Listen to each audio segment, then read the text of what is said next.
Mesdames, Messieurs, bonsoir et merci de nous recevoir chez vous pour ce nouveau numéro de Jeunesse au micro qui cet après-midi donne la parole aux organisations des femmes et de la jeunesse afin qu'elles se prononcent sur plusieurs aspects de la vie de notre pays tels que la consolidation de la paix et la réconciliation, mais aussi et surtout la refondation de la nation dont les chantiers sont déjà lancés. Pour ce faire, je reçois sur ce plateau Monsieur Yaye Ali Aboubakar, président du Conseil de la jeunesse du 5e arrondissement communal de Niamey. Bonsoir. Bonsoir. Madame Belkissou Mahamadou, présidente du Conseil d'orientation et stratégique du mouvement des jeunes pour le développement et l'éducation citoyenne. Bonsoir. Bonsoir. Madame Belkissa Hamidou, présidente de l'ONG Initiative pour un développement durable des femmes et des jeunes. Bonsoir. Bonsoir.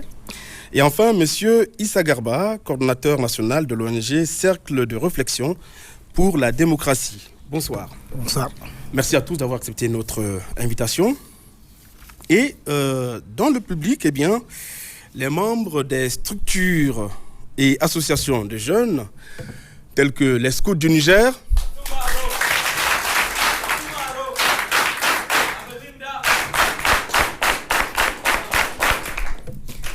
ils sont là, bel et bien là. Les membres de l'ONG APED, ils sont là.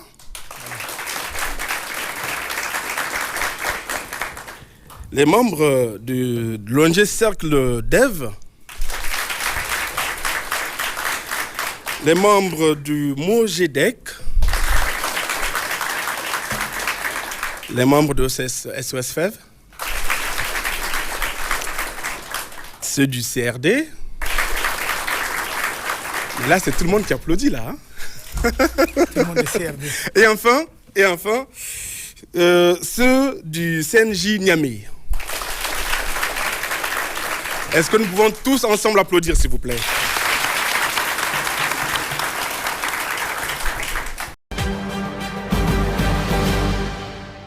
Pour lancer ce débat, en tant que président du Conseil de la jeunesse du 5e arrondissement de Niamey, est-ce que vous comprenez la nécessité de refonder notre nation?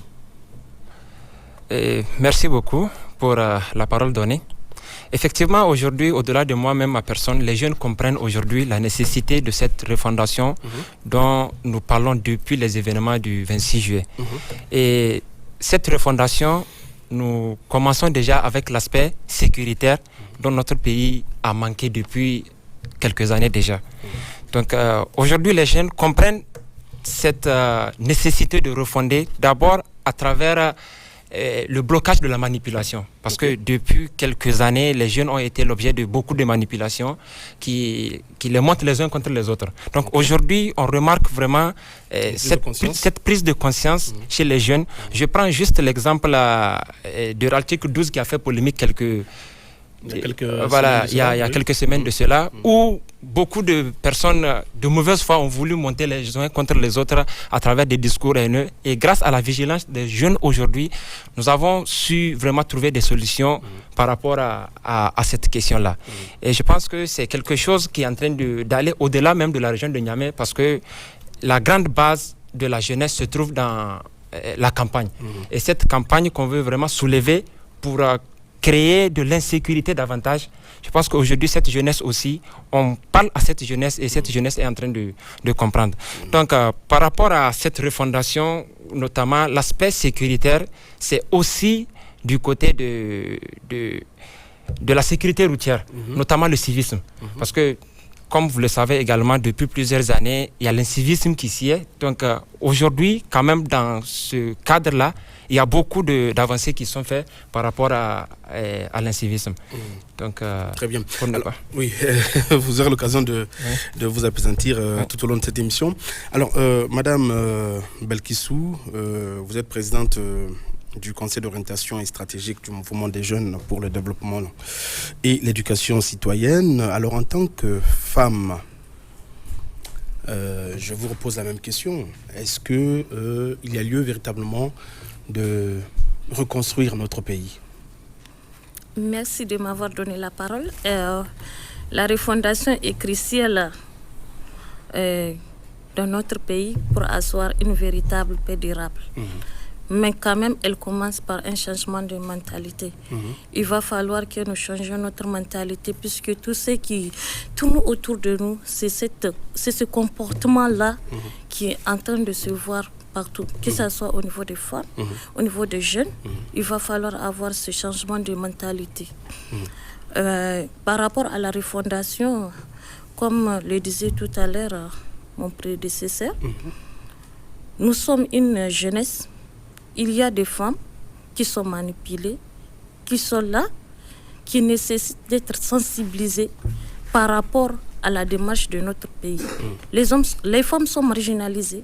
Il y a des violences basées sur le genre qui sont là. Cette refondation doit se trouver dans le respect fondamental des droits des femmes, mais aussi des droits des enfants. Il y a des structures qui sont là, qui n'ont pas été mises en place, mais quand même, si on parle de refondation, il y a également lié que ces structures doivent être mises en place, ils doivent voir le jour afin que notre pays soit dans la bonne marche. D'accord, très bien. Au cœur de cette refondation aussi doit reposer ce respect-là des droits fondamentaux de chaque citoyen. Merci. Très bien. Madame Balkissa Hamidou, je l'ai dit dans mon introduction, vous êtes la présidente de l'ONG Initiative pour un développement durable des femmes et des jeunes. Fara'a.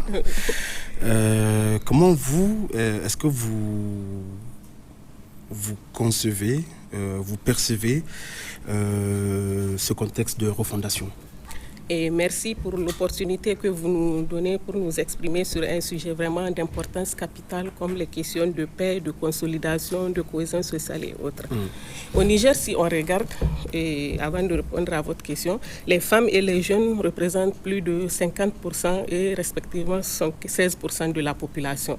C'est vraiment des franges et de la population qui, si en cas de refondation, ou même s'il y a refondation, doivent être au cœur de refondation. Vous avez vu au début de la prise du pouvoir par les forces armées, vous avez vu comment ces jeunes et ces femmes-là étaient sortis, l'engouement qu'ils ont montré aux autorités et qui sont en place, une façon de dire que oui, nous sommes prêts pour le combat. Parce que bien avant ce combat, il y avait beaucoup de jeunes qui se disaient qu'ils sont des panafricanistes, et certains même qui s'appellent des sankaristes et autres. Tout ça là, c'est vraiment des jeunes qui étaient prêts ou qui attendaient ce moment et pour pouvoir exprimer leur ras-le-bol par rapport à certaines dominations de l'extérieur et autres. Vraiment, eux aussi veulent apporter leur contribution dans la gestion du pays et ils pensent que sans refondation, sans base, tant qu'on ne crée pas des bases solides pour permettre à ces franges de la population de participer à la gestion du pays, il y aura toujours ces questions de conflits d'intérêts, conflits de guerre, conflits de génération et autres. Maintenant, ces jeunes doivent être au cœur des actions pour pouvoir permettre d'exprimer leurs besoins, d'exprimer aussi leur respect des droits humains et des droits fondamentaux, les questions de bonne gouvernance et autres. C'est vraiment, on doit leur donner la parole pour dire exactement voilà ce dont ils ont besoin. Alors justement, nous sommes là pour leur donner la parole afin qu'elles puissent s'exprimer. Je parle de cette jeunesse. Issa Garba, vous êtes le coordonnateur national de l'ONG Cercle de réflexion pour la démocratie. On a parlé de créer les conditions, notamment avec Madame Balkissa Hamidou, créer les conditions afin que cette jeunesse puisse véritablement s'exprimer et surtout contribuer à la refondation. Alors, dans le cadre de cette dynamique, quelles sont les politiques et structures qui doivent être mises en place devant permettre donc justement aux femmes et à ces jeunes-là d'apporter leur contribution dans ce processus? Merci, Monsieur Miguel. Je pense que Balkissa l'a dit, c'est l'occasion. Dans ces cadres-là, effectivement, pour répondre à ta question, les CRD, avec un ensemble d'organisations de la société civile, dans le cadre d'un cadre qu'on a appelé l'espace d'échange pour le monitoring des droits humains, dans le cadre de cette organisation-là, nous avons effectivement tenté d'apporter notre contribution pour effectivement tracer les chemins qu'il faut pour que les jeunes et les femmes puissent avoir accès à la parole, surtout dans cette période de refondation et dans la période cruciale dans laquelle nous sommes, notamment la question de la sécurité. C'est pour cela que nous nous sommes exercés à faire un rapport un rapport qu'on a appelé évaluation de la participation des femmes et des jeunes dans les politiques de sécurité et la gouvernance de sécurité publique. Dans ce cadre-là, effectivement, le rapport a concerné 3 régions, échantillons, notamment Dosso, Tawa, Maradi et Niamey. Okay. Nous avons essayé de comprendre cette frange-là dont elle parlait tout à l'heure, comment cette frange-là participe à la question de la sécurité. Nous sommes dans un pays où toute la sous-région est embrassée par les questions de sécurité. Les femmes et les jeunes étant une couche importante, on s'est intéressé à savoir c'est comment. Et effectivement, quand vous regardez les textes, vous allez trouver qu'il y a beaucoup de textes qui parlent de sécurité, notamment des documents importants, notamment la stratégie nationale de sécurité intérieure et la stratégie nationale de sécurité de proximité. Dans ces documents, vous allez voir que des acteurs qui sont cités pour prendre en charge les questions de sécurité, vous allez voir que les femmes sont là, les jeunes sont là, les populations en général sont là, mais malheureusement, en termes d'effectivité, ce n'est pas le cas. Donc, moi, c'est pour cela que quand on parle de refondation, je parlerai plutôt, effectivement, comme elle a dit, d'un moment d'engagement et de participation et de respect de la place qui revient à l'autre. Il faudrait que, si le texte prévoit que les jeunes et les femmes étant les couches les plus importantes, alors pourquoi on crée des structures et qu'on empêche à ces hommes et ces femmes et ces jeunes-là de participer à l'action de sécurisation du pays? Donc moi je pense que c'est là la question. Aujourd'hui, moi je concède l'expression refondation, mais pour moi c'est plutôt qu'on se dise la vérité, qu'on donne à chacun son rôle à jouer. Il faut reconnaître à la jeunesse sur le rôle. Mais pour cela, il faut déjà accepter que nous sommes dans un vaste chantier de reconstruction qui n'est autre que la refondation, déjà. Il faut déjà accepter. Il faut l'accepter déjà. Parce que sinon, autrement, ce que vous dites ne pourra pas se faire. Bon, en fait, c'est une conception. En fait. Vous savez, si on dit refondation, on va nous ce n'est qu'une conception. En fait, on va nous ramener en arrière, en fait. Alors que nous avons, Dieu merci, des textes déjà, un minimum qui est là. Par exemple, aujourd'hui, moi, je me dis, au lieu de refonder l'histoire ou la roue, on ne crée pas la roue. Et déjà là, il y a des textes qui ont pris conscience, qui disent que les jeunes et les femmes sont la couche la plus importante. Oui, si on gère des questions de sécurité et que ces groupes importants, on les met de côté, on ne peut pas gérer la question de la sécurité. Mais on est d'accord que si la roue comporte des insuffisances, qu'on puisse quand même... arranger, oui, avancer. Voilà, et c'est donc dans ce cadre-là qu'on est présentement, la refondation. Alors, je voudrais me retourner du côté de Mme Belkissou Mahamadou pour savoir, tout à l'heure on a parlé de blocage. Qu'est-ce qui bloque, partant de ce que Insa a dit tout à l'heure, eh bien, qu'est-ce qui bloque ou qu'est-ce qui freine la pleine participation des femmes, justement la consolidation de la paix et la réconciliation, surtout comment empêcher l'enrôlement de ces jeunes-là dans des groupes terroristes qui sont parfois embarqués de force, de gré ou de force parfois. Je vais commencer d'abord par l'enrôlement des jeunes de le terrorisme, puisque nous savons très bien qu'ici au Niger, primo, les jeunes, il y a beaucoup de jeunes qui sont en chômage, ce qui peut toutefois conduire ces jeunes dans des tentations terroristes. Donc de gains faciles? Recherche de gains faciles, mais aussi la marginalisation d'un côté. Et même si au Niger nous n'avons pas ces genres de pratiques, il va falloir que les organisations de la société civile s'intéressent à ces jeunes, les éloigner des influences néfastes et résister aux violations extrémistes. Il faut aider ces jeunes-là dans les activités génératrices de revenus et une pratique qui peut les occuper, puisque nous savons tous que c'est la recherche de gains faciles. On voit des jeunes qui amènent de l'essence aux terroristes, des approvisionnements.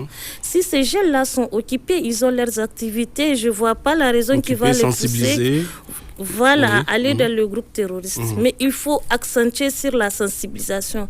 La sensibilisation, c'est sur deux côtés. Non seulement à l'endroit des jeunes, mais aussi à l'endroit des femmes, puisque les femmes sont les mamans, elles sont les épouses. C'est elles qui peuvent empêcher ces jeunes-là à aller vers les terroristes. Il faut vraiment accentuer la sensibilisation surtout sur la culture de la paix, la cohésion sociale. Voilà, justement, donc oui, voilà, pour nous apaisantir un peu sur la question de la consolidation de la paix, de la réconciliation. En tant que femme et structure de femmes, que faites-vous dans ce sens-là, justement? C'est dans ce sens que récemment, nous avons organisé une caravane de sensibilisation et de la région d'Ottawa. Nous savons que la région d'Ottawa, c'est une région qui est touchée par l'extrémisme violent, les attaques, le banditisme, tout ça, là, le kidnapping. Nous avons organisé cette caravane à l'endroit des communautés pour les sensibiliser, surtout sur la cohésion sociale, la culture de la paix, mais aussi sur le conflit et l'extrémisme violent. Nous avons été avec des experts qui ont vraiment sensibilisé la communauté sur cette recherche de gains faciles, mais sur la complicité avec les groupes terroristes. Très bien. Mais surtout aussi à l'endroit de la population, de réduire cette pratique de réticence qui les empêche d'informer les forces de sécurité intérieure du mouvement des terroristes, puisque nous savons qu'il y a des communautés qui sont impliquées dans les informations relatives aux pratiques terroristes. Nous avons sensibilisé la population et aussi en tant que femmes, nous dotons les femmes pour qu'elles soient vraiment autonomes et plus résilientes, ce qui va vraiment leur permettre vraiment d'éviter les manipulations terroristes.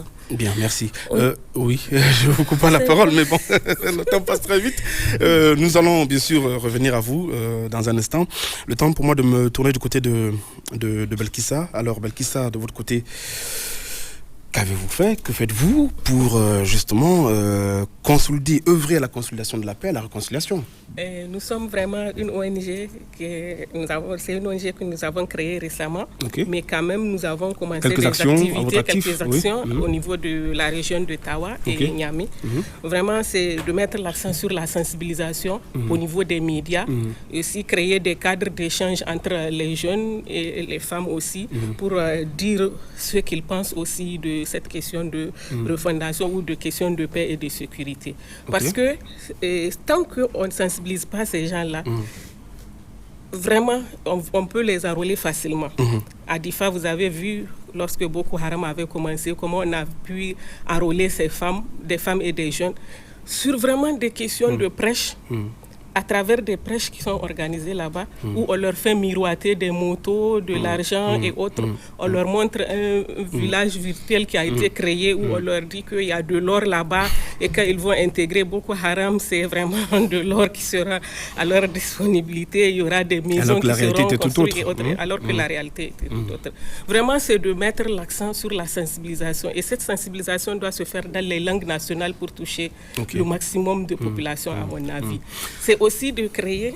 Oui, allez-y. C'est aussi de créer vraiment des cadres d'échange aussi au niveau des villages, impliquer les autorités, les chefs de village, toutes les personnes concernées par ces questions de paix et de sécurité, pour amener ces gens à comprendre la nécessité de la paix dans un pays. Parce qu'aucun pays ne peut se développer sans paix.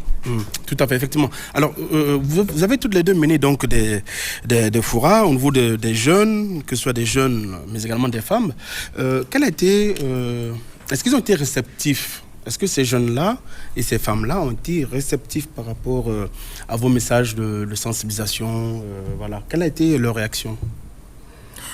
Lors des campagnes de sensibilisation, ce qui est ressorti, c'est surtout la réaction de la population. C'est eux-mêmes qui viennent pour parler des actions qui sont en train d'être faites au niveau des communes. Donc, vous venez sensibiliser une communauté, vous allez voir que les gens là, vous avez l'impression qu'ils maîtrisent le sujet mieux que vous. Des témoignages, des exemples palpables qui sont là au niveau des communes, surtout sur le terrorisme, surtout sur les violences basées sur les genres. Vous venez avec un chiffre, vous allez voir, ils vont vous donner un chiffre qui est au-delà de vos attentes. Vous allez voir que vraiment, ils sont réceptifs et ils contribuent aux échanges. Et c'est vraiment des échanges interactifs. Alors, donc, il y a une véritable prise de conscience. Ils ont été réceptifs, vraiment, on peut le dire, parce qu'on a utilisé des leaders, des gens qui peuvent influencer des décisions et autres. Les gens que ces jeunes-là écoutent. Et on pense que vraiment, le message est passé. Le message est passé. Oui. D'accord, très bien. Alors, monsieur Yaye Ali, avant de me tourner du côté de INSA, en tant que mouvement associatif de jeunes, comment est-ce que vous vous y prenez pour sensibiliser justement ces jeunes-là à tous ces à ce fléau qui est de la jeunesse, l'insécurité, l'enrôlement, et qu'est-ce qui ressort justement de vos séances de sensibilisation avec eux? D'accord, et merci beaucoup. Comme on le dit souvent, si vous voulez qu'une personne vous suive, il faudrait d'abord que vous lui montrez l'avantage qu'il a à vous suivre. Parce que si ces jeunes-là ne croient pas que ce combat leur appartient, ça veut dire que tout ce que vous faites est voué à l'échec. Tout à fait. Ça, c'est clair. Donc, déjà, à travers là, aujourd'hui, vous n'êtes pas sans savoir que le canal qui est utilisé pour manipuler les jeunes le plus souvent, c'est les médias sociaux. Donc, des personnes mal intentionnées qui vont se regrouper et faire produire des contenus qui... Oui, effectivement, des fake news et autres. Donc, de là, ici, nous, pour contrecarrer ces agissements, d'abord, on a mis en place une brigade qui est chargée, en tout cas, de contrôler ces genres d'audio qui circulent sur les groupes. Donc, une fois que vous tombez sur ce genre d'audio et que vous vous rendez compte que c'est une fake news, alors vous êtes chargé notamment de chercher le démenti de cette note vocale et renvoyer ça dans ce groupe-là que vous avez eu. C'est ça. Donc, déjà ici, on essaie de faire comprendre, de conscientiser les jeunes sur le combat exactement. Qu'ils comprennent que ce combat n'est pas pour les autorités, comme on a l'habitude de leur faire comprendre que bon, vous êtes la basse classe, donc toutes les décisions qui sont prises en haut, autant pour moi, ne vous concernent pas. C'est pour leurs enfants. Donc tout ça, il faut d'abord prendre le temps de déconstruire tout ça là pour faire adhérer ces jeunes-là au combat d'abord. Voilà. Donc à cette idée, même au niveau de la commune 5, actuellement nous avons une initiative que nous avons dénommée Qu'en est-il de nous? Donc c'est une initiative qui se tient chaque jeudi soir, c'est hebdomadaire. Qui se tient chaque jeudi soir. Je crois avoir vu en passant une... Oui, ça se tient au sein de la mairie. Donc c'est une initiative qui permet aux jeunes en tout cas de s'informer, de sensibiliser et aussi de se prononcer par rapport à des questions qui leur concernent directement. Donc au-delà de ça, il y a aussi des campagnes digitales que nous faisons. Comme je le disais tantôt, c'est le média le plus utilisé pour manipuler les jeunes et pour faire propager des fake news. Donc sur les réseaux sociaux également, nous faisons des messages de sensibilisation et tout pour toucher vraiment le cœur de ces jeunes-là. Et vous avez remarqué aussi récemment au niveau de la commune 1, il y a eu un forum des acteurs, des multi-acteurs et intergénérationnels sur la criminalité urbaine. Parce que c'est aussi un problème qui gangrène notre population. Et quand vous remarquez aussi, ce sont les jeunes qui sont les acteurs. Et c'est également eux qui sont les victimes. Donc vous voyez, tout ça, c'est des initiatives que nous prenons pour d'abord les faire adhérer à notre vision des choses avant de pouvoir aller de l'avant. Très bien. Insa Garba, je me tourne vers vous. À votre avis, est-ce que les femmes et ces jeunes-là sont suffisamment impliqués dans cette marche vers un Niger nouveau, justement, quand on sait que, bon, voilà, ils sont exposés à plusieurs tentations? Vous savez, M. Miguel, la participation des femmes et des jeunes, c'est un sujet qui a toujours fait objet de polémiques. Je vous prends toujours les cas de notre étude sur la participation des femmes et des jeunes dans la question de la gouvernance du secteur de la sécurité. Certains acteurs, leur réponse, c'est de dire qu'ils ne sont pas prêts. Ils ne sont pas prêts pour parler des jeunes et des femmes. Ou bien on suppose que les sujets qui sont débattus ne sont pas à leur niveau. On minimise, on sous-estime leur valeur ajoutée sur ces questions-là. Alors que ce n'est pas le cas, c'est des populations.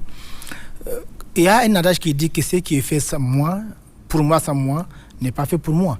on ne peut pas, juste sur la base d'un préjugé qu'on a toujours eu. Les jeunes ne sont pas matures, les femmes ne sont pas prêtes. C'est des choses comme ça qu'on dit et on pense que non, on les écarte. Moi, je pense qu'il est temps, si notre pays veut aller en avant, si la refondation est telle qu'on veut aller en avant, c'est qu'effectivement, il faut donner une place honorable à ces deux couches-là, parce que c'est des couches essentielles, au fait. Maintenant, quitte à eux aussi de faire preuve de confiance, il faudrait que les femmes et les jeunes montrent de la maturité. Moi, je pense que les jeunes d'aujourd'hui doivent savoir que prendre de l'alcool, prendre de la bière, prendre les drogues et autres, ce n'est pas une jeunesse responsable. Tant que la jeunesse, les jeunes resteront dans cette posture-là, ils ne mériteront pas la confiance. Tant que les femmes estiment que eux, c'est des femmes, on doit leur faire des avantages à chaque fois, elles n'auront pas leur place. Nous sommes dans un monde de compétition où la contribution de chacun compte. Mais il faut que vous méritez la confiance pour qu'on vous teste. Si vous ne faites pas preuve de confiance, vous ne pouvez pas mériter la confiance de quiconque. On a beau parler, qu'on donne aujourd'hui une responsabilité à une femme, et qu'après, elle se désengage après, moi je pense que ça ne mérite pas qu'on donne la confiance. Donc pour moi, il faut que les jeunes et les femmes donnent la preuve qu'ils méritent la confiance pour qu'ils puissent jouer leur rôle. Si ce n'est pas le cas, c'est pas évident. C'est perdu. Oui, allez-y, si vous n'êtes pas d'accord, dites-le, avant de donner la parole au public. Tout le monde sait que les femmes et les jeunes sont impliqués dans toutes les activités et elles s'imposent même. Les questions de quotas et autres, vraiment, elles veulent faire même fi de ça. Elles montrent qu'elles sont capables, eux aussi, elles peuvent faire ce que les hommes font. Les femmes, vous êtes d'accord? Oui. Sincèrement, les jeunes, si c'était avant, on n'allait pas trouver un nombre important de jeunes filles qui sont là-bas et qui veulent répondre ou bien participer à ces questions-là. Je ne sais pas si madame a suivi. Il faut aller au-delà du quota, aller vers la parité. On sait que si une femme... Vers la parité ou vers... Je ne sais pas si madame a suivi. J'ai dit ceci. J'ai dit qu'il est temps de confier aux femmes et aux jeunes leur rôle. J'ai dit cependant, il faut qu'elles donnent la preuve des jeunes et des femmes qui ont un comportement responsable. J'ai dit aujourd'hui les cas. Si aujourd'hui on prend ce qu'on constate, je suis désolé, combien de filles aujourd'hui, avant la drogue c'était les garçons. Dites-moi les compteurs aujourd'hui si les filles ne prennent pas de la drogue. Mais pas toutes les filles. Non, en fait, notre société, d'accord, ok. C'est pas honorable. C'était les garçons qui les faisaient, on les condamnait. Aujourd'hui, c'est les filles qui reviennent dedans. Aujourd'hui, un garçon qui se montre fainéant par rapport au travail, est-ce qu'on va lui confier un travail? Moi, c'est ce que je veux que les jeunes s'assument. Ok. Donc c'est au plus méritant. Voilà, c'est ce que j'ai dit. J'ai pas dit. Moi, je vais bien. Mais s'assume aujourd'hui. Si tu estimes que vous assumez aujourd'hui. On s'assume aujourd'hui. C'est très bien. L'exemple, la preuve palpable est là. Il y a assez de jeunes filles. Les femmes sont là, non? Elles représentent leur père. Et on parle à leur place aussi. On peut l'applaudir, s'il vous plaît. Merci beaucoup.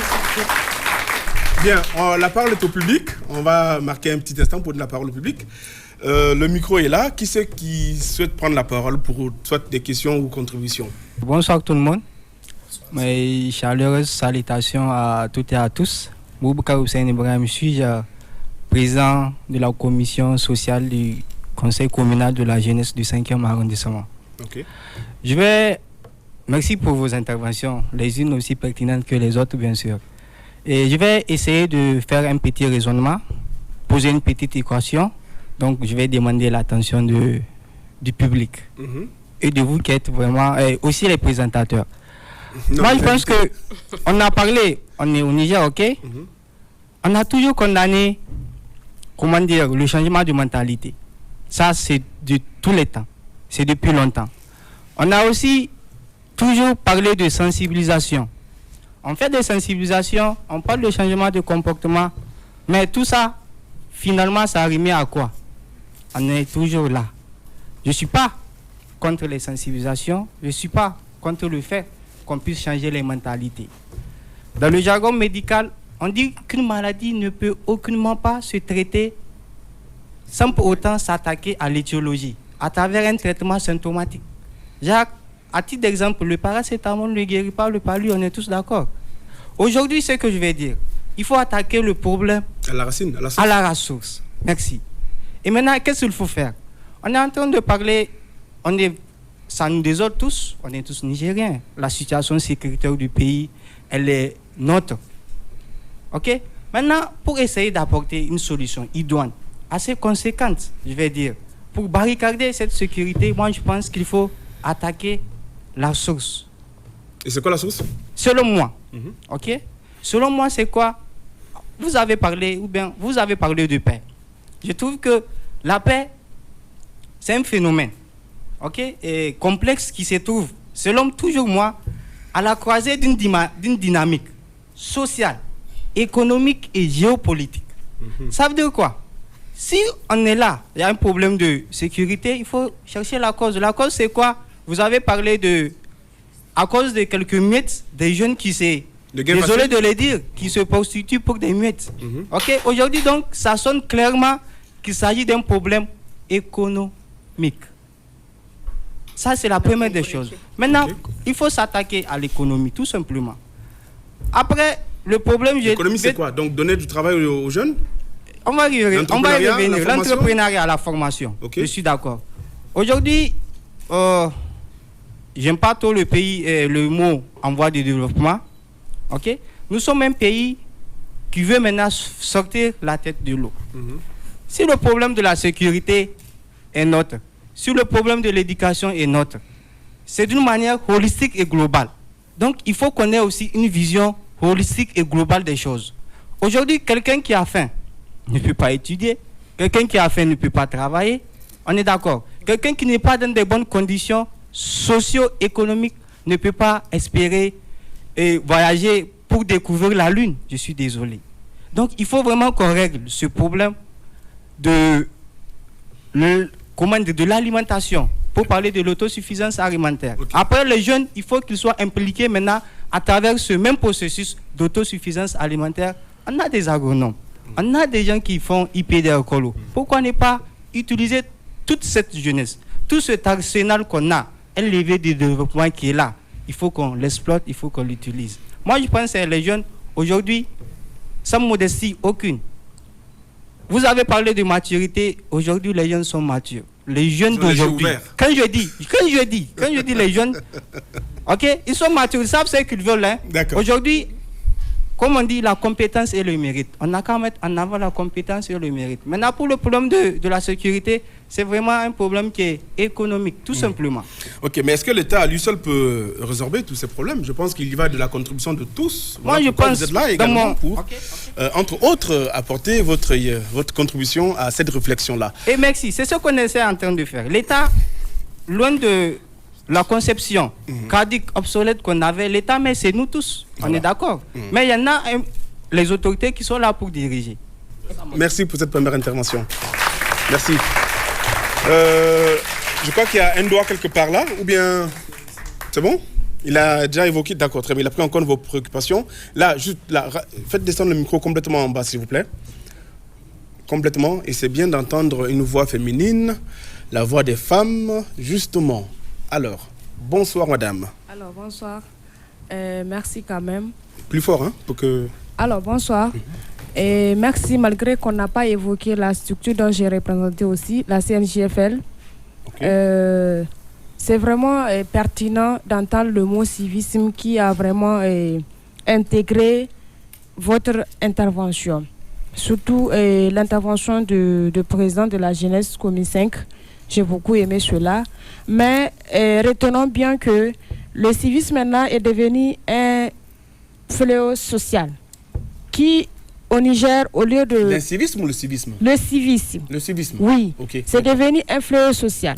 Donc là, au lieu de parler de ce civisme-là, nous faisons face à l'incivisme qui est né, qui vraiment a donné des résultats, notamment le chômage, l'inégalité, les inégalités, la pauvreté et surtout la mauvaise gouvernance. Vous voyez? Donc là, moi je me dis toujours que si réellement on peut parler de la refondation, si réellement au Niger on veut la refondation, il faut vraiment multiplier les efforts. C'est vrai, les ONG, les OSC sont en train de faire pas mal de choses. On les remercie quand même. Mais moi, je pense que le grand problème, comme l'a dit tout à l'heure le collègue, c'est vraiment l'autonomisation. Moi, je vois ça au niveau de l'autonomisation. Donc l'entrepreneuriat, l'autonomisation des femmes. Ouais. C'est vraiment le problème. Donc moi, ce que je suggère vraiment, c'est que les ONG n'ont qu'à voir vraiment dans la mesure du possible. Si peut-être ils vont créer, je ne sais pas, une synergie pour pouvoir vraiment extendre le volet et autonomisation des jeunes, parce que nous le savons tous, c'est la pauvreté qui pousse beaucoup de jeunes à rentrer dans l'insécurité, à s'enrôler dans les activités, voir un peu. Et je ne veux pas vraiment terminer sans remercier l'ONG Cercle Lève, vraiment qui est en collaboration, Mexico qui est en collaboration avec ONG Cercle Lève pour le projet ESIP Jeunes. Je suis ambassadrice de la commune 5. J'apprécie vraiment ce projet parce que là, c'est un projet qui touche l'autonomisation.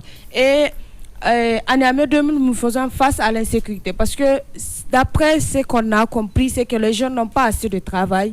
Ils baladent partout, mais c'est bien normal. Il y a la débandade partout, il y a les vols à l'arrache, vous voyez. Donc, si réellement il y a ce genre de projets qui sont un peu partout, de manière plus extendue. Ça va un tout petit peu atténuer tous ces fléaux. Vous voyez, donc ça peut vraiment atténuer la question de l'insécurité et surtout le civisme même. Parce que c'est quelque chose qui est inné, on l'acquiert, on grandit et on apprend cela. Ouais, merci beaucoup. Très bien, merci beaucoup. Quelqu'un d'autre? Oui, derrière là-bas, s'il vous plaît. Soyez concis, parce que le temps tourne vite. Oui, allez-y. Ok, je m'appelle Mohamed Fatoula Jibrila.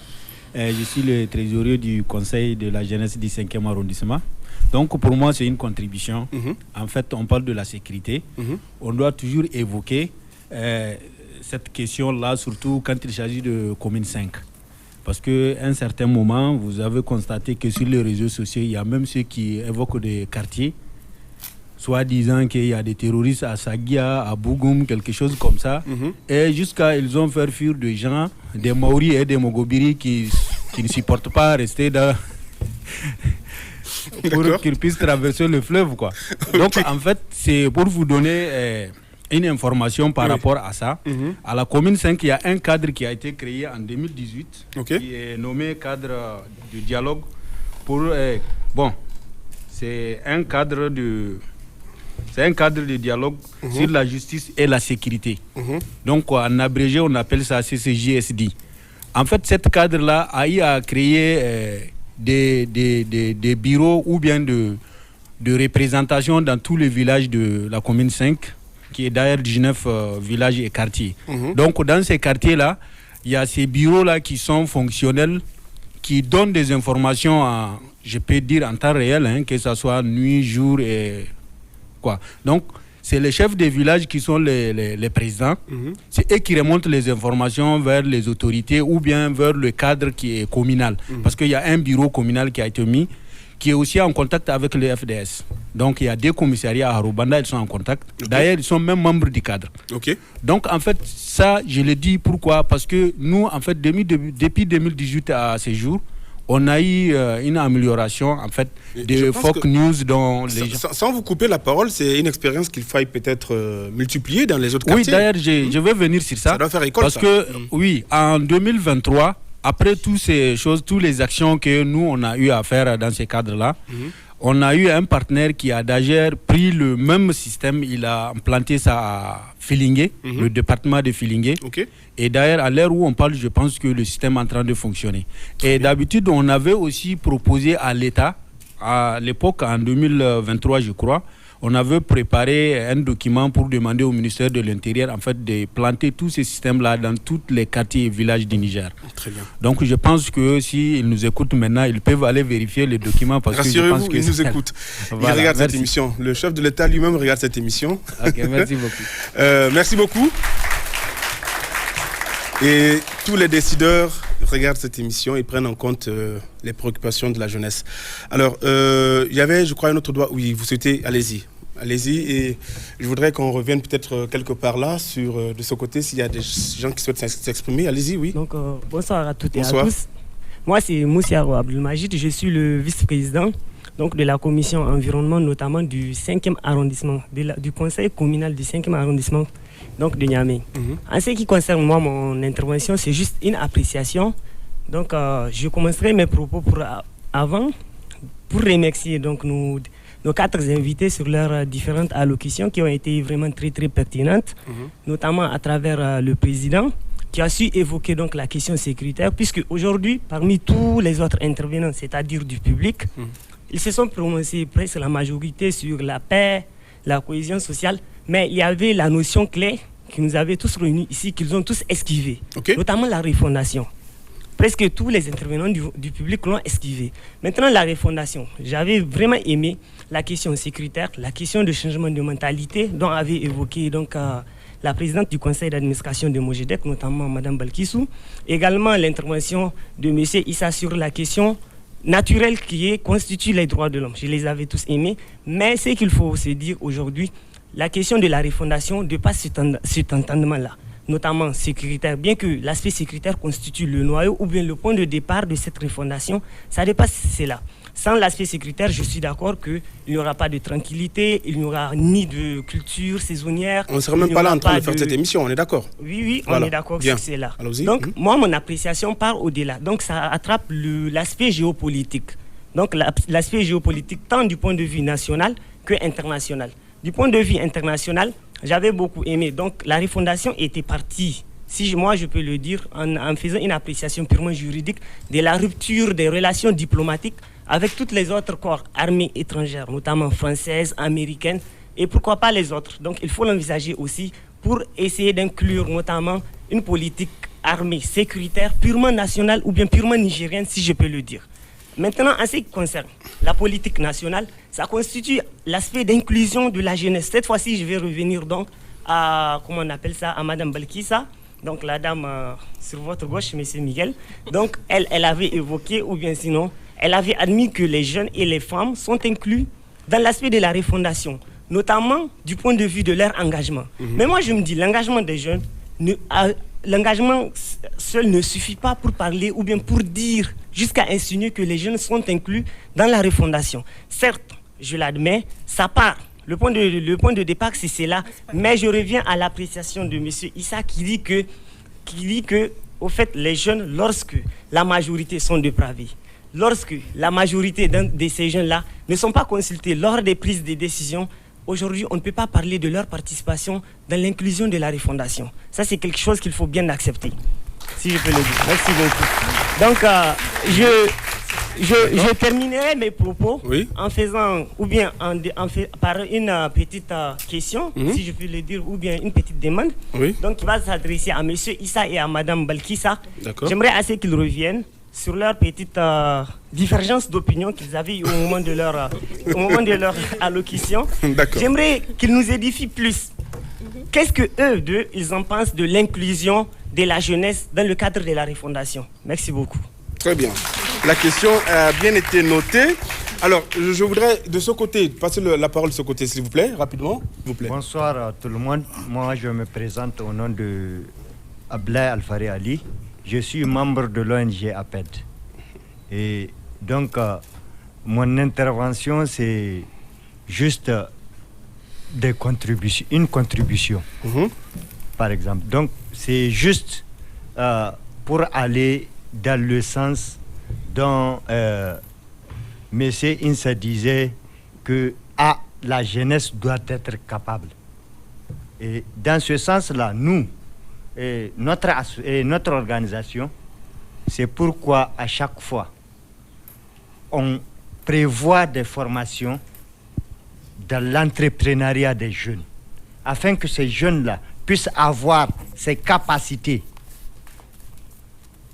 d'exercer le métier et de se faire vendre d'eux-mêmes. Et aussi, je voudrais aussi faire une contribution par rapport à cette participation-là. Et pour cette participation, vraiment, il y a eu des avancées dans le cadre de cette refondation-là dont on est en train de parler. Et par exemple, si on constate dans l'actuel gouvernement, on a à peu près 3 jeunes qui sont là. Au début, aux premiers abords, il n'y avait qu'un seul jeune. Mais maintenant, il y a eu vraiment des avancées qui sont là. Et il faut les reconnaître. Et quand on parle aussi, par exemple, de la charte là, il y a plusieurs dispositions qui prennent en compte les questions des jeunes. Oui. Ok. Qui promeuvent la participation des femmes et des jeunes en même temps. Donc, c'est l'occasion de dire à nos structures de vraiment se baser sur ces cadres légaux-là pour davantage plaider pour l'implication de ces jeunes-là et que cela soit de façon qualitative. Ok. Donc, c'était ces contributions que j'aimerais apporter. Très bien, merci beaucoup. Par là aussi, bon, allez-y madame. Présentez-vous, s'il vous plaît. Je suis Issa Bouro Malika, responsable de la mobilisation des jeunes au niveau de l'ONG Cercle Dev. Je remercie d'abord l'animateur et toutes les interventions qu'il y a eu ici. Je pense qu'on est plus allé dans le sens où la jeunesse, il faut l'encadrer, l'accompagner pour qu'elle puisse être participative également dans les prises de décision. Et Cercle Dev est allé depuis très longtemps dans tout ce qui est autonomisation, comme l'a dit Mme Balkissa, autonomiser les jeunes pour qu'ils ne puissent pas rentrer dans tout ce qui est extrémisme violent, radicalisation. Et je pense qu'avec plusieurs de nos projets, on est allé plus dans le sens de la prévention. Créer des jeunes mentors dans les différents quartiers, faire le relais, faire tout ce qui est alerte précoce dans les différents quartiers, toucher le côté sécurité.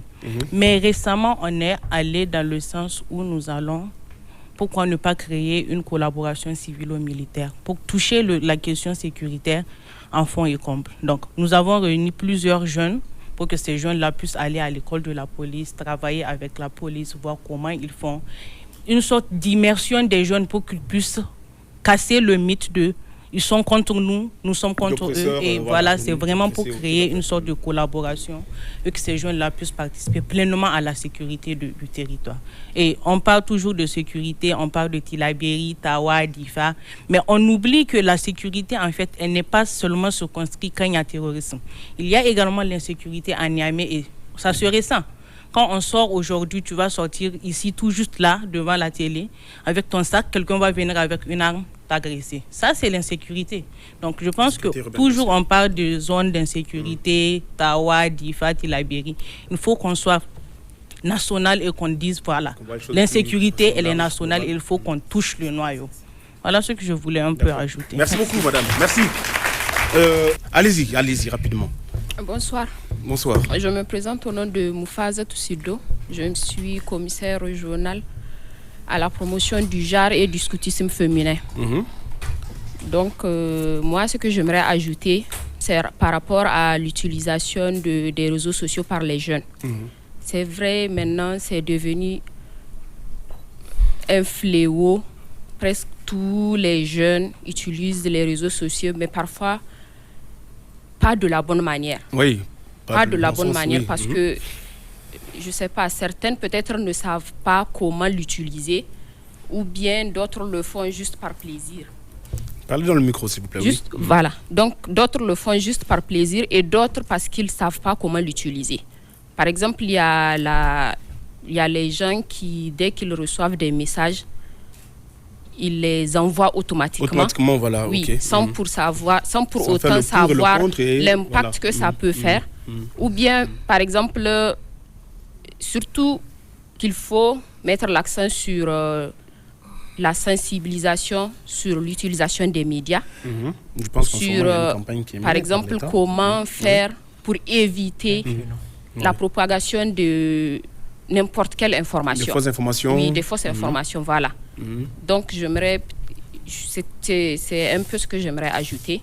Donc, on essaye, c'est vrai, il y a beaucoup d'organismes qui font des formations sur ça, mais jusqu'à présent, ça reste. Le travail reste encore.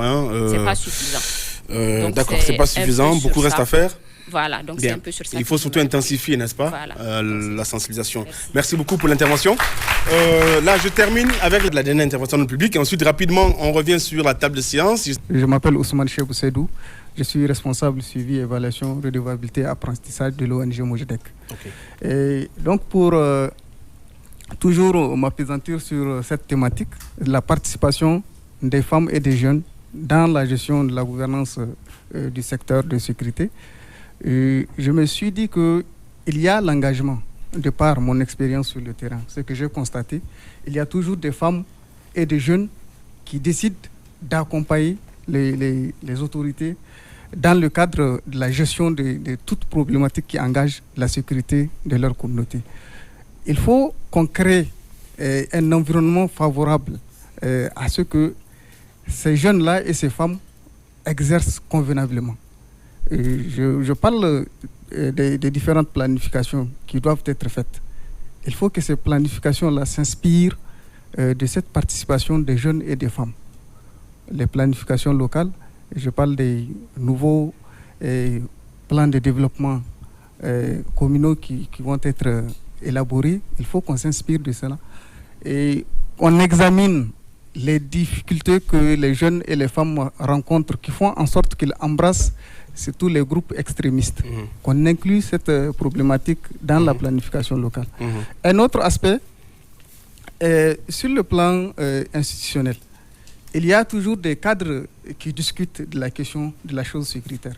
Mais ce qu'on constate, c'est qu'il n'y a pas une pleine participation des organisations, des jeunes et des femmes en ces instances.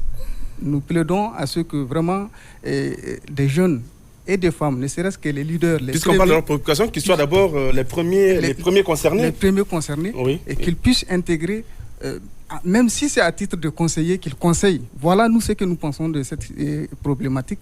Voilà ce que nous considérons comme solution.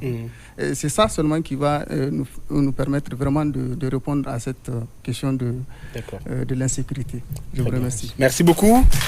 On revient sur la table de séance rapidement pour faire le tour de table. Je regarde l'heure, ça passe très très vite. Alors là, vous avez été interpellé par le public.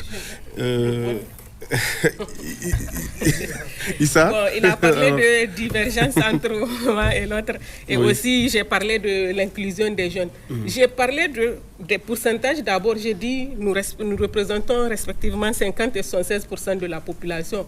Et j'ai dit, s'il y aura refondation, c'est le moment où jamais de poser les jalons des débats sur les questions des jeunes et des femmes. Ça, je l'ai interpellé. J'ai dit pour qu'il n'y ait pas de conflit intergénérationnel et autres, si vous m'avez bien saisi. Donc, je pense que...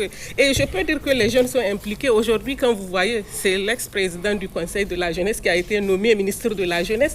Maintenant, c'est aux jeunes d'aller vers lui pour lui proposer vraiment des programmes pour lui parler de vos besoins et autres. Tout à fait. Je pense et aussi... Elle va finir rapidement. Elle va chuter là rapidement. Elle va chuter, oui.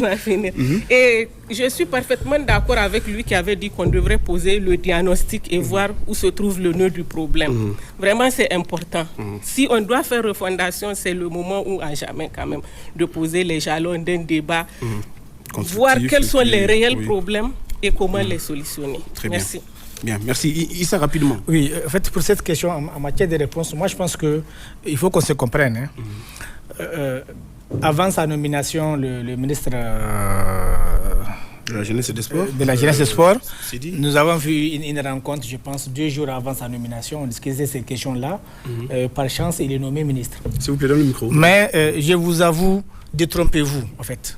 Qu'on nomme, que tous les conseils des ministres soient jeunes, ce n'est pas ça la solution à la jeunesse. Il faut qu'on se détrompe, en fait. C'est ça qu'on nous a lancé pour nous dire qu'on a nommé le président du conseil des jeunes comme ministre. Non, un ministre, il met en œuvre une politique d'un gouvernement. Il faut que le gouvernement, dans ses actions, place la jeunesse comme une priorité. Et dans ces politiques, le gouvernement les détermine à travers des actions concrètes. Et c'est en ce sens-là que les autres cadres vont être chargés de leur mise en œuvre. Ça ne sert à rien. Bon, donc vous dites la même chose en fait. Non, en fait, il faut que ça soit clair. Moi, je pense que aujourd'hui, s'il dit il est ministre de la jeunesse, allez-y voir le ministère de la jeunesse. Je vous avoue que 50% des cadres du ministère de la jeunesse sont à la porte de la retraite. 50%. Il faut qu'il y ait des cadres pour initier des initiatives qui puissent être vraiment des initiatives jeunes, des cadres jeunes, qui ont, en fait, même pas jeunes, même les anciens, s'ils ont la réflexion de savoir que la jeunesse est le moteur de ce pays-là. Je vous donne un exemple. Ce matin, j'étais à un débat qui porte sur l'action de la drogue. Et on apprend qu'il y a un cadre national qui gère les questions de drogue. Et que ce cadre-là, depuis 2006, ne s'est pas réuni, selon un responsable. Par faute de moyens. Moi, je pense, Miguel, il faut que ça soit clair. Pour moi, il y a 2 rôles. La jeunesse doit se mobiliser. Nous l'avons dit à Sidi avant sa nomination. Il faut que le conseil des jeunes se mobilise pour que soit un. Que tous les jeunes soient un pour être d'accord que leur place, c'est le moment de revendiquer leur place. Notre pays a beaucoup de priorités. Il faut que nous prenions action par action. Aujourd'hui, la question de la sécurité est principale. Oui. Donc voilà pourquoi on a accentué nos interventions sur la question de la sécurité. Oui, la consolidation de la paix et la conciliation. Et du rôle de la jeunesse. Moi, je dis encore, il y a des textes. Je vous ai dit, le Conseil des jeunes est là. Il y a 2 documents importants en matière de sécurité au Niger. C'est la stratégie nationale de sécurité intérieure et la sécurité nationale de sécurité de proximité. Ces 2 documents-là, dans le cadre de ces interventions, ont pris les populations comme étant des acteurs importants pour la sécurité. D'accord. Mais nous constatons que, à travers le rapport qu'on a eu à faire, l'étude qu'on a fait, on a constaté que ces jeunes-là ne sont pas associés. Okay. Et donc, nous pensons qu'il faut travailler à cela pour qu'au moins ce qui est prévu, qu'on l'expérimente. Bien, les décideurs nous regardent, je pense qu'ils vont prendre note de tout cela. Je suis désolé, je suis obligé de vous brusquer un tout petit peu. Le temps de donner rapidement la parole au président communal Niamey 5 de Niamey, de pouvoir rapidement dire un mot avant de conclure, et à madame aussi. D'accord. Merci beaucoup en tout cas. Donc, moi je l'ai toujours dit, la question du quota, c'est la promotion de la médiocrité au fait. Je l'ai toujours dit. Parce que s'il faut mettre un jeune juste parce que c'est un jeune, je crois qu'on fait un pas en avant, 2 pas en arrière. Donc comme l'a dit M. Issa, c'est que les jeunes doivent s'imposer. Donc parce que notre nombre nous permet de nous imposer et on doit s'imposer également à travers nos capacités. Mais si on attend de convaincre quelqu'un d'autre pour nous favoriser, ça veut dire qu'on est toujours à la même place. Donc moi je pense que la balle est dans le camp de la jeunesse. Donc c'est à nous de prouver que vraiment nous sommes capables. Très bien. Madame, rapidement on va finir avec vous. Votre mot de fin. En fait, la jeunesse, comme l'avait dit Abakar, nous avons raté même les pas. Il y avait des assises. Il y avait une représentation de la jeunesse. On a un conseil national de la jeunesse qui est sous la tutelle d'un ministère. Pourquoi ne pas plaider pour que ce conseil soit institutionnalisé? C'est ce que nous n'avons pas fait justement. En revenant... Non, c'est fait. Mais quand même, c'est pas pris. On a proposé un mémorandum dans ce cadre-là. Aussi, en ce qui concerne la question de quota, on doit aller au-delà du quota de femmes. J'avoue que quand... Non, je parle de quota de femmes. Il y a un quota de femmes au Niger. On veut ou on ne le veut pas, on doit lutter pour que cette question-là soit dépassée. On doit songer à la parité, très bien. Pour avoir vraiment une bonne représentation féminine. Très bien. Merci beaucoup. Beaucoup de choses restent à dire. Je suis désolé. Non, je suis désolé. Je suis désolé, Issa. C'est la fin. Vraiment, on va s'arrêter là. Je suis désolé. Nous aurons peut-être l'occasion de revenir à une autre occasion, d'accord, sur cette thématique qui ne laisse personne indifférent. Jeunesse au micro, c'est terminé pour cet après-midi. Merci à toutes et à tous de l'avoir suivi. Je recevais comme invité cet après-midi, Monsieur Yahye Ali Aboubakar, président du conseil de la jeunesse du 5e arrondissement communal de Niamey. Madame Balkissou Mahaman Mahamadou, présidente du conseil d'orientation et stratégique du mouvement des jeunes pour le développement et l'éducation citoyenne. Madame Belkissa Amidou, présidente de l'ONG Initiative pour un développement durable et des femmes et des jeunes. Et enfin, Monsieur Insa Garba, coordinateur national de l'ONG Cercle de réflexion pour la démocratie. Eh bien, dans le public, toutes ces organisations étaient bel et bien représentées. Je vais encore les nommer. Il s'agit des scouts de Niger, l'ONG APED, Cercle Dev, Mojedec, SOS FEV, CRD, CNJ et bien sûr CJFL. C'est fait, c'est corrigé. Très bien.